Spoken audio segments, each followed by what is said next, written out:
corações em tempos tão difíceis, ó Deus. Em nome do Pai, do Filho e do Espírito Santo. Amém. E graças a Deus. Glória a Deus. Glória a Deus. Amém.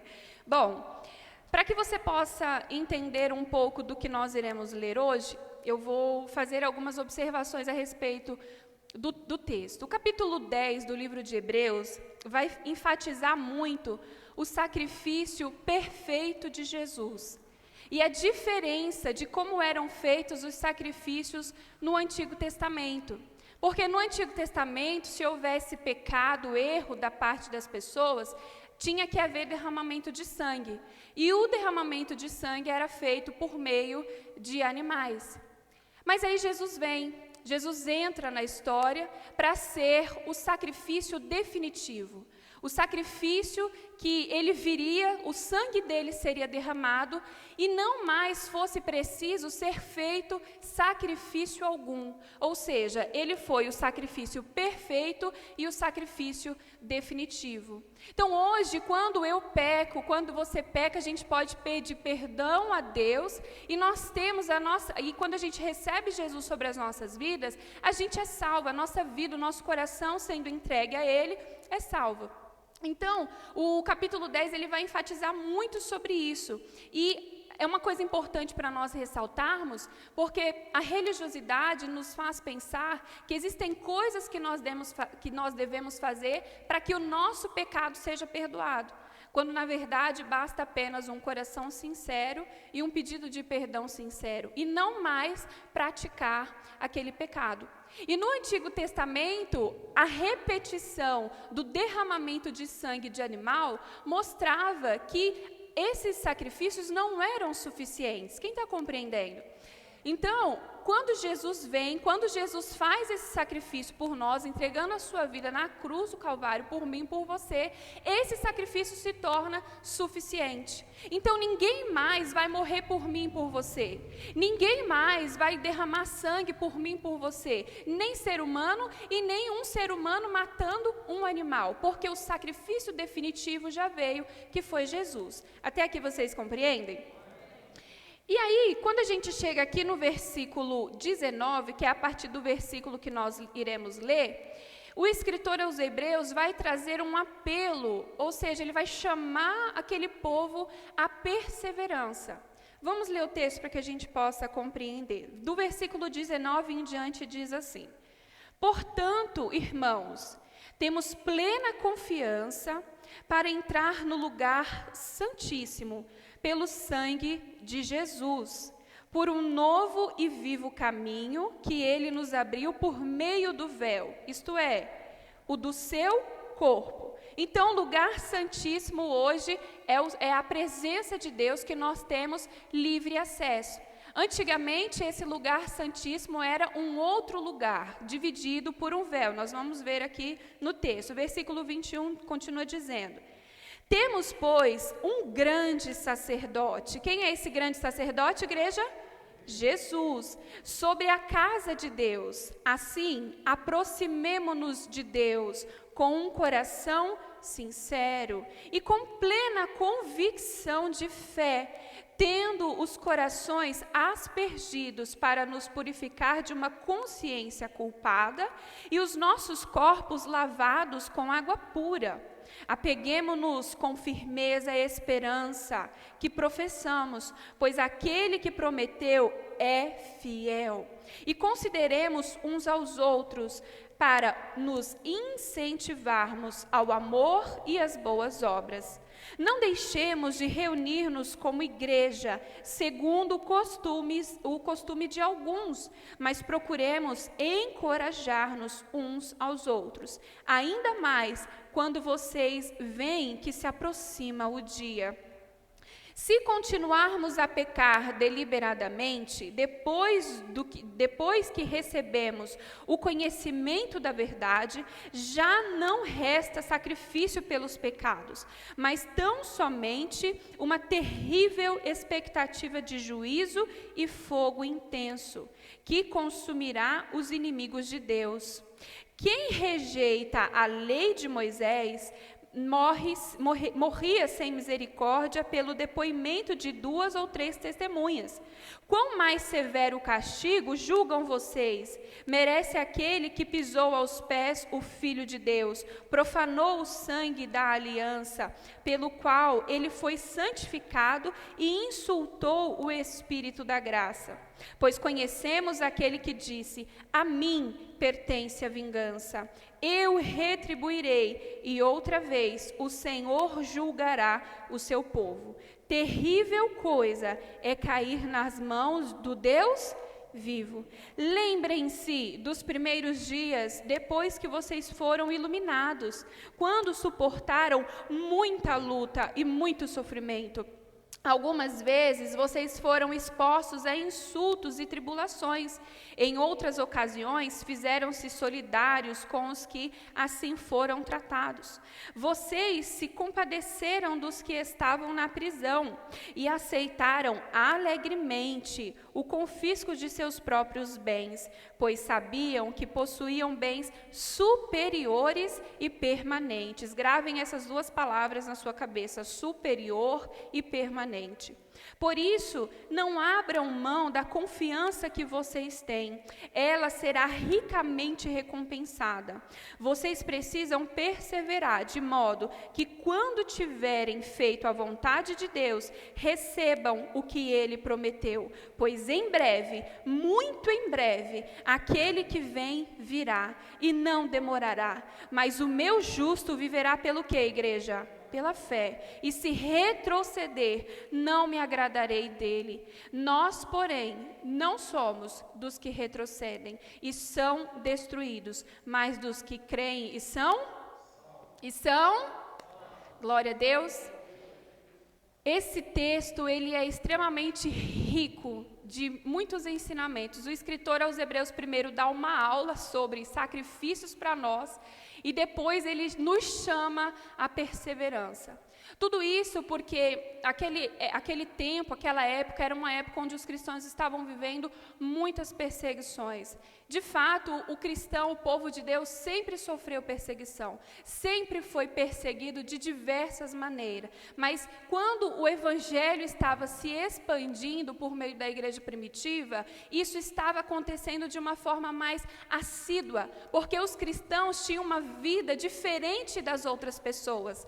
E essa vida diferente que os cristãos tinham incomodava as outras pessoas, incomodava a população e os imperadores da época. Então havia perseguição, o povo de Deus era perseguido. Então esse basicamente era o sofrimento que aquele povo carregava, era o sofrimento que aquele povo tinha que viver. Então o escritor a este povo vem trazer ânimo, vem trazer uma razão para que eles continuem perseverando. E a razão é olhar para quem, igreja?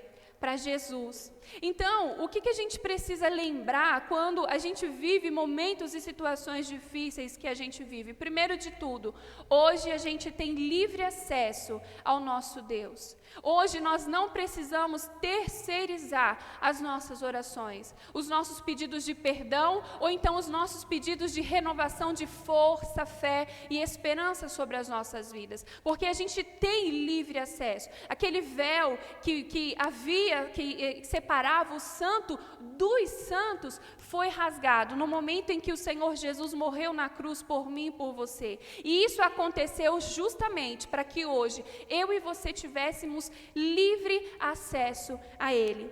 Então, o escritor vai discorrendo sobre isso. Ele vai falar sobre o lugar santíssimo que hoje está livre para mim e para você, e de que se eu quero o perdão para a minha vida, eu tenho que me achegar até Ele, e isso faz com que eu não carregue mais a culpa que outrora eu carregava em minha vida. Então, não existe pecado, não existe erro que Jesus não tenha perdão para mim e para você. você. Não existe pensamentos, sentimentos ou ações que eu e você façamos que o Senhor Jesus não possa nos perdoar. Às vezes a gente comete erros, comete falhas, e isso faz com que a gente vá se afastando de Deus, quando na verdade a gente tem que se aproximar de Deus. Porque quanto mais perto de Deus, mais eu reconheço o quão falho eu sou e o quão santo Ele é. Deus, Ele é santo, e além de santo, Ele é misericordioso. Então Ele não vai ficar olhando para o que eu faço, para o que você faz. Ele olha para a sinceridade do meu e do seu coração. Senhor, eu pequei, e eu estou aqui, e eu peço ao Senhor perdão. Me ajude a não mais cometer o mesmo erro. Me ajude a não cometer mais o mesmo pecado. É um coração que é desejoso e sedento de seguir fazendo a vontade de Deus. Glória a Deus. E aí do 26 ao 30 ele vai falar sobre aqueles que se apostatam da fé. Aqueles que ao invés de quando pecam, vão para perto de Deus, se afastam e por causa disso se apostatam da fé. O que é se apostatar da fé, Luana? É você deixar de crer. Um dia você é servo de Deus, crê em Jesus Cristo como seu único e suficiente Salvador, e outro dia você já não crer mais. Se isso acontecer, isso significa que você se apostatou da sua fé. Então o escritor aos Hebreus vai falar que isso é uma coisa terrível para nós, porque a gente conhece a mensagem, a gente conhece a palavra, a gente sabe quem Ele é. Então se a gente se afasta, isso é algo terrível para nós, porque ele conclui no versículo 31 dizendo: terrível coisa é cair nas mãos do Deus vivo. Então, se eu cair nas mãos do diabo, eu tenho quem para me livrar? Deus. Mas e se eu cair nas mãos de Deus? Isso aqui mostra perfeitamente que nós temos uma responsabilidade diante de Deus. Que se eu quero servi-lo, eu preciso assumir um compromisso de servi-lo. Um compromisso de, a cada dia, lutar contra a minha carne, contra os meus desejos pecaminosos. Não é que você vai ser um Jesus, mas que você vai sim ter que ser cada vez mais parecido com Ele. Amém? É andar na presença de Deus e procurar ser perfeito. Procurar ser perfeito. Amém? Mas isso é difícil porque a gente é ser humano, a gente é pecador mesmo. Não se apoie nisso. Não se apoie nisso, porque nós temos de Gênesis a Apocalipse formas que nos auxiliam, que nos ajudam para a gente ir matando a nossa carne e ir agindo de forma correta, sábia, de uma maneira que agrade a Deus. Amém? E depois de dar esse sacolejão no povo, ele vem e traz uma palavra de ânimo, uma palavra de consolo, que começa a partir do versículo 32, que diz, vamos ler novamente: lembrem-se dos primeiros dias depois que vocês foram iluminados, quando suportaram muita luta e muito o quê? Sofrimento. Algumas vezes vocês foram expostos a insultos e tribulações. Em outras ocasiões, fizeram-se solidários com os que assim foram o quê? Tratados. Aqui o escritor aos Hebreus está lembrando de um fato que estava acontecendo naquela época. O povo de Deus sendo preso por conta de confessar a sua fé. E aí eles estão lembrando, olha, vocês foram iluminados e vocês passaram por tanta dificuldade, por tanta luta, mas vocês perseveraram. Isso te lembra alguém? Vocês estão aqui hoje porque vocês perseveram. Vocês estão aqui hoje porque, apesar das lutas e das dificuldades que todos aqui enfrentam, vocês continuam permanecendo olhando para aquele que pode ser o alívio para a alma de vocês, como nós acabamos de cantar. O que acontece com o povo de Deus desde sempre é sofrimento atrás de sofrimento. O que acontece com o povo de Deus desde sempre é perseguição atrás de perseguição. Eu não sofro sozinha, você não sofre sozinha. O povo de Deus vem sofrendo. O povo de Deus vem sendo caluniado, massacrado, moído de todas as formas. Mas o povo de Deus não desiste. O povo de Deus permanece. Aquele que entendeu quem é Jesus, aquele que entendeu quem é em Jesus, entende que não tem que parar, que tem que continuar, que tem que perseverar. É difícil, é doído. eu tenho certeza que ou você está passando, ou você passou por momentos na sua vida em que você ficou se perguntando, mas por quê? Por que eu estou passando por essa situação? Por que eu estou vivendo essas circunstâncias? Por que eu estou tendo que aguentar isso? Mas a única coisa em que a palavra de Deus vai nos ensinando, do princípio, do meio e do fim da palavra de Deus, é sobre perseverança. Sabe por que Jesus ele nos ensina sobre isso? Sabe por que a Bíblia em si nos ensina sobre a fé em Deus, sobre a perseverança, sobre continuar caminhando, prosseguindo? Porque a nossa vida não se resume a isso aqui. A minha vida e a sua não se resume a coisas que a gente vê. A gente batalha, trabalha para poder ter aquilo que a gente sonha, aquilo que a gente quer, mas são coisas perecíveis. São coisas que vão se acabar, são coisas que vão embora. Você compra uma casa, daqui 1 ano, 2, você tem que reformar aquela casa. Você tem que fazer uma nova pintura, você tem que fazer uma nova reforma. Você compra um carro, tem que fazer manutenção no carro sempre, e com isso o dinheiro vai indo embora. Então são coisas que acabam, são coisas que perecem. Mas hoje eu quero lembrar você, meu irmão e minha irmã, que você não é daqui. Você não faz parte disso aqui. A gente tem vivido como se a vida em que nós estamos vivendo aqui fosse a única vida em que nós teremos. A gente vai vivendo de maneira desesperada, como se isso aqui fosse a única coisa em que a gente precisasse ter. Mas eu não sou daqui, você não é daqui, somos peregrinos. Eu e você somos peregrinos, estamos aqui de passagem. Enquanto nós não colocarmos isso na nossa cabeça, enquanto nós não enraizarmos isso no nosso coração, a gente vai viver correndo atrás de coisas que perecem. A gente vai viver correndo atrás de coisas que são superficiais. Mas Deus, Ele é profundo. Deus, Ele é intenso. Deus, Ele tem coisas para se apresentar. Deus, Ele tem coisas para apresentar a mim e a você, que às vezes a gente não consegue enxergar, porque os nossos olhos estão em coisas terrenas, em coisas superficiais. Então o escritor estava falando, vocês passaram por momentos tão difíceis. Vocês têm que continuar perseverando, vocês têm que continuar caminhando. Meu irmão, não importa o que você esteja passando, continue. E eu digo a você, às vezes a situação que você está passando, tão difícil, tão dolorosa, não vai ter propósito. Às vezes vai ser uma situação difícil e dolorosa, corriqueira da vida. Mas a única coisa que Jesus quer é que a gente persevere. E Ele não quer que a gente persevere apenas por perseverar. É porque o propósito dEle é que nos encontremos com Ele. Esse é o propósito de Deus. Ele quer sim que tenhamos uma vida boa, frutífera aqui, mas esse não é o propósito, essa não é a causa, esse não é o motivo. O propósito é a nossa salvação, é o dia em que nós nos encontraremos com Ele. Será que você enraiza isso no seu coração? Será que quando você acorda de manhã, você acorda com a esperança de que um dia você vai se encontrar com o seu Salvador?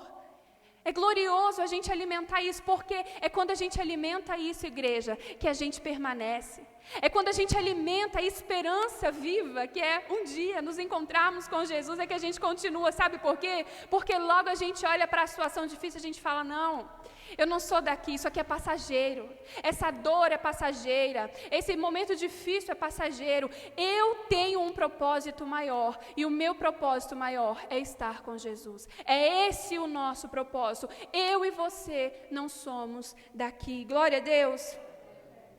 Então ele diz algumas vezes no versículo 33, vocês foram expostos a insultos e tribulações. É engraçado que o povo cristão, no início da igreja primitiva, sofria uma pressão muito grande, muito assídua. E eu não vou dizer sofriam, porque até hoje nós sofremos também. Mas o povo de Deus na igreja primitiva sofria calúnias. Eles tinham que se reunir escondidos. E por se reunir escondidos, eles eram caluniados. Sabe por quê? A conversa que saía era que um grupo de pessoas se reunia para comer de um corpo. E aí eles logo associavam essa conversa com canibalismo. Então eles eram acusados de estar comendo o corpo de outras pessoas. Mas que corpo é esse que eles comiam quando se reuniam? O de Jesus Cristo. Eles faziam parte do corpo e do sangue de Jesus quando se reuniam, e isso para as outras pessoas era estranho. Então eles eram acusados. Ou então de que se reuniam para orgias sexuais. Houve um incêndio em Roma, os cristãos não fizeram nada. Culparam quem? Os cristãos. Então, desde sempre, o povo de Deus vai ser perseguido. Talvez a perseguição, o sofrimento que você tem vivido hoje, não é uma perseguição e um sofrimento de cunho religioso, porque você é cristão, porque você professa a sua fé, e glória a Deus por isso. Mas talvez o sofrimento seja por situações pontuais que você esteja passando. Não importa, é sofrimento, e a palavra de Deus está nos incentivando a perseverar. A palavra de Deus está nos incentivando a continuar, porque o meu propósito e o seu não deve ser passar pela situação difícil aqui na terra, mas sim nos encontrarmos com quem? Com Jesus Cristo. Vocês estão compreendendo? Versículo 34 diz: vocês se compadeceram dos que estavam na prisão e aceitaram, como, gente? Lê essa palavrinha aí. Alegremente o confisco de seus próprios bens, pois sabiam que possuíam bens superiores e o que? Maiores. Meu Deus do céu, quando eu entendo que o que eu tenho que é reservado para mim, quando você entende o que você tem reservado para você, aquilo que você perde aqui nessa terra se torna nada. Aquilo que tiram de você aqui nessa terra se torna absolutamente nada, porque o seu alvo é outro, o seu foco é outro. A gente precisa enraizar isso no nosso coração, igreja. Do contrário, o sofrimento que a gente passa vai nos afastar de Deus. Do contrário, as perdas que a gente tem vai nos afastar de Deus, porque a gente vai estar focado naquilo que é limitado, focado naquilo que perece. O marido, os filhos, a esposa, a casa, o carro, a conta bancária recheada, são coisas que vão embora. São coisas que perecem, mas a nossa salvação é superior, é maior. Amém? Às vezes o seu coração está aflito porque você está olhando para aquilo que ainda não foi feito na sua vida. Eu sinto em lhe dizer, às vezes não vai ser feito, porque Deus também é um Deus de não. Deus não é o Deus que diz somente sim, Deus também diz não. Então, às vezes, você vai pedir, ou então você está pedindo e ainda não está acontecendo. Pode ser que não aconteça. É por isso que os meus olhos e os seus têm que estar focados no alvo maior, que é Jesus Cristo. Versículo 35, por isso, não abram mão da confiança que vocês têm. Então, veja bem, o escritor ele lembra, às vezes a gente precisa ser lembrado dessas coisas. É por isso que a cada domingo, a cada semana a gente vem, para que o Espírito Santo lembre a gente de coisas que já estavam no nosso coração, mas que a gente se permitiu esquecer. Então, o escritor aos Hebreus fala, olha, lembrem-se disso, não abram mão da confiança que vocês têm. Ela será ricamente recompensada. Ricamente recompensada. Veja bem, ela não só será recompensada, ela será ricamente recompensada. E olha, isso não tem a ver com bens materiais, com dinheiro, não tem a ver com coisas que perecem, tem a ver com aquilo que é eterno, tem a ver com aquilo que ninguém pode tirar de você. A sua salvação, a confiança que você tem em Jesus Cristo, absolutamente ninguém pode tirar de você. A sua esposa, o seu marido, os seus filhos podem rir da sua fé, podem ficar se perguntando por que você acredita no Deus que você acredita, mas isso não vai roubar a fé que você tem em Jesus Cristo, porque você entende, você sabe que o que você tem esperado é muito maior daquilo que você vive aqui. Então vocês serão ricamente recompensados. Aí o 36 diz, vocês precisam perseverar. Vocês precisam o quê? Perseverar. Diga comigo, eu preciso perseverar. Eu preciso, é uma necessidade, eu tenho que perseverar, porque a caminhada cristã é sim uma caminhada de duras penas, uma caminhada onde há sim o sofrimento, onde há sim perseguição, onde há sim orações não respondidas, mas eu preciso. E por que eu preciso? Por motivos supérfluos? Não, porque eu sei o que eu tenho guardado que é maior para mim. Glória a Deus. Então, vocês precisam perseverar, de modo que quando tiverem feito a vontade de Deus, recebam o que Ele prometeu. Glória a Deus. De modo que quando tiverem feito a vontade de Deus, recebam o que Ele prometeu. Pois em breve, muito em breve, aquele que vem virá, e não o que? Demorará. Vocês precisam, porque depois vocês serão recompensados. Ou seja, a recompensa, ela vem depois. Primeiro você luta, primeiro você persevera, primeiro você se santifica, primeiro você ora, primeiro você renuncia, primeiro você mata a sua carne, e aí depois você será recompensado. Não tem como pegar atalhos, não tem como mudar o caminho é esse: perseverança, oração, comunhão com Deus, leitura da palavra, comunhão com Deus, leitura da palavra. Vou dizer de novo: comunhão com Deus, leitura da palavra, porque é isso que vai fazer com que você seja forte o suficiente para dizer não e renunciar nos momentos em que você tem que dizer não e renunciar. E tudo isso por quê? Porque em breve, ele diz de novo, muito em breve, Jesus voltará. E é essa que tem que ser a minha visão. Jesus vai voltar. A gente escuta muito, mas, poxa, Jesus disse que vai voltar e não voltou ainda. Cadê Jesus que disse que vai voltar e não voltou? Se eu morrer hoje, Jesus volta para mim hoje. Jesus me recolhe hoje. Se você morrer hoje, Jesus te recolhe hoje. E o meu coração tem que estar preparado para isso. A minha mente tem que estar preparada para isso, porque se eu ficar olhando para essas coisas terrenas, eu vou estar perdendo tempo. Eu vou estar achando que é por isso aqui que eu vivo. Meu irmão, não é por isso aqui que a gente vive. Não é por isso aqui que a gente levanta todos os dias da cama. Não, é por algo maior. Aquele que vem virá e não demorará. Aí, ele termina o capítulo 10, porque a carta continua, mas ele termina o capítulo 10 com uma leve lapada para nós. Vamos recebê-la? Versículo 38 diz assim: mas o meu justo viverá pelo quê? Pela fé. Ou seja, vamos só fazer uma pausa aqui. Mas o meu justo viverá pela fé. Eu vivo por coisas que eu espero. Às vezes, a gente vai se frustrando porque a gente vai esperando coisas que não vemos, mas são coisas materiais. São coisas o quê? Materiais. Ou seja, tudo aquilo que eu peço para conquistar, para ter aqui nessa terra, é algo superficial, é algo que vai se acabar. Mas a palavra de Deus está dizendo que eu vivo pela fé, você vive pela fé, porque eu vivo esperando o dia do meu encontro com o meu amado. Eu ainda não vi isso acontecer, mas eu vivo esperando isso.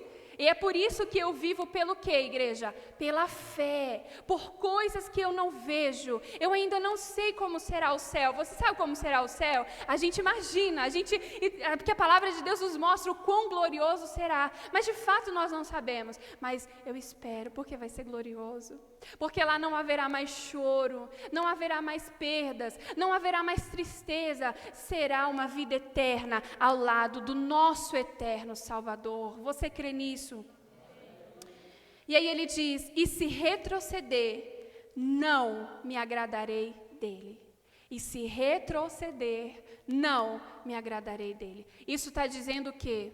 Que Deus não tem prazer naquele que retrocede. Eu e você não devemos retroceder. A vontade vai vir, vai ou não vai? Vai ou não vai, igreja? A vontade de retroceder vai vir. A vontade de desistir vai vir.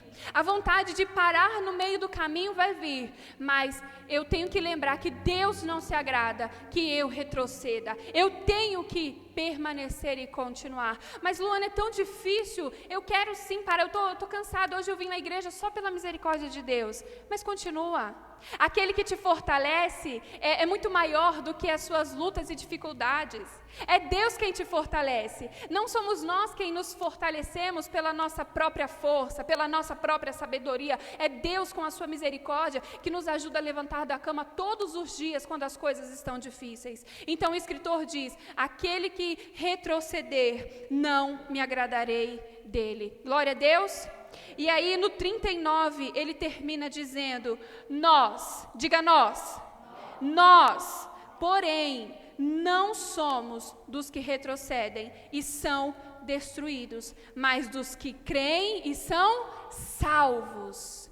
Eu e você não somos dos que olham para trás, não somos dos que retrocedem, nós somos dos que continuam olhando para o alvo, para sermos salvos. Amém? Se você chegou aqui hoje entristecido, de fato com vontade de parar, porque você está desanimado, porque você tem vivido dias difíceis, Deus está dizendo para mim e para você, não retroceda, continua, o seu alvo é maior, o seu foco é maior, o propósito é maior. É Jesus, é nos encontrarmos com Ele em glória e nunca mais passarmos por situações como nós passamos aqui nesta terra. Glória a Deus, igreja. Vamos declarar esse versículo em voz alta.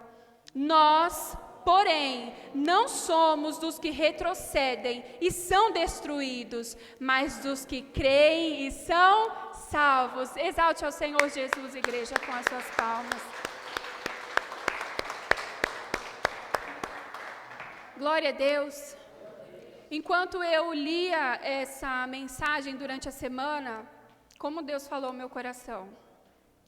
Como Deus avivou a minha fé. E eu espero que aquilo que Deus falou comigo e fez no meu coração, Ele também tenha feito no seu nessa manhã. Amém? Vamos ficar de pé em nome de Jesus. Eu quero orar por você.